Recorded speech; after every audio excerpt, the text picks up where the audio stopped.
ತಾಯಿ ಮತ್ತು ಮಗಳ ಭಾವನಾತ್ಮಕ ಕತೆ. ಕಿರಣ್ಮಯಿ ಎಂಬ ಹುಡುಗಿಯು ತನ್ನ ತಾಯಿಯೊಂದಿಗೆ ಬಡ ಕುಟುಂಬದಲ್ಲಿ ವಾಸಿಸುತ್ತಿದ್ದಳು. ಮಗಳ ಕನಸು ಡಾಕ್ಟರ್ ಆಗುವುದಾಗಿತ್ತು. ಆದರೆ ಕುಟುಂಬದ ಆರ್ಥಿಕ ಪರಿಸ್ಥಿತಿ ಆಕೆಯ ಅಭಿಲಾಷೆಗೆ ಅಡ್ಡಿಯಾಯಿತು. ತಾಯಿ ಪದೇ ಪದೇ ಹೇಳುತ್ತಿದ್ದಳು, ಮಗ, ನಿನ್ನ ಕನಸು ನನಸು ಮಾಡುವ ಹೊಣೆ ನನ್ನದು. ನಿನ್ನ ಓದು ತಪ್ಪಿದರೆ ನಾನು ನನಗೆ ಕ್ಷಮಿಸಿಕೊಳ್ಳುವುದಿಲ್ಲ. ತಾಯಿ ದೈನಂದಿನ ಕೂಲಿಯ ಕೆಲಸ ಮಾಡುತ್ತಾ ಮೊಟ್ಟೆಗೂನು ಹೊಡೆಯುತ್ತಾ ದಿನಾಲೂ ದುಡಿದು ಮಗಳನ್ನು ಶಿಕ್ಷಣ ಕೊಡಿಸುತ್ತಿದ್ದಳು. ಆದರೆ ಕಿರಣ್ಮಯಿಗೆ ತಾಯಿಯ ತ್ಯಾಗ ನೋಡಲು ತಾಳುಸಹನೆ ಇರಲಿಲ್ಲ. ಕೆಲವೊಮ್ಮೆ ಆಕೆ ಬಡಕಾಣಿಕೆ ಹೇಳುತ್ತಿದ್ದಳು, ಅಮ್ಮ, ನೀನು ಇಷ್ಟೊಂದು ತ್ಯಾಗ ಮಾಡ್ತಾ ಇದ್ದೀಯ, ಆದರೆ ನಾನು ಇದನ್ನು ನೋಡಲು ಸಾಧ್ಯವಾಗುತ್ತಿಲ್ಲ. ತಾಯಿ ಬೆರಳುಗಳಲ್ಲಿ ತೊಡಿಕೊಂಡಿದ್ದ ಗೆಜ್ಜೆಯನ್ನು ಹಿಡಿದು ನಗುತ್ತಾ ಹೇಳುತ್ತಿದ್ದಳು, ನಾನೊಂದು ಮಾತು ನಿನ್ನ ಅಜ್ಜಿಯಿಂದ ಕಲಿತಿದ್ದೆ.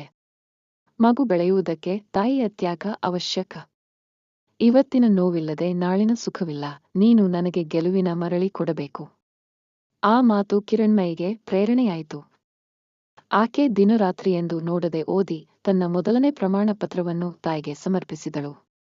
ಕಾಲ ಕಳೆದಂತೆ ಕಿರಣ್ಮಯಿ ತನ್ನ ಜೀವನದ ಕನಸು ಸಾಧಿಸಿ, ಅಜ್ಜಿ ಹೇಳಿದ ಮಾತು, ತಾಯಿಯ ಪ್ರೀತಿ ಹೇಗೆ ಆಳವಾಗಿರುತ್ತದೆ ಎಂಬುದನ್ನು ಪ್ರತಿದಿನ ನೆನೆಸುತ್ತಾ ಜೀವನ ಸಾಗಿಸಿತು.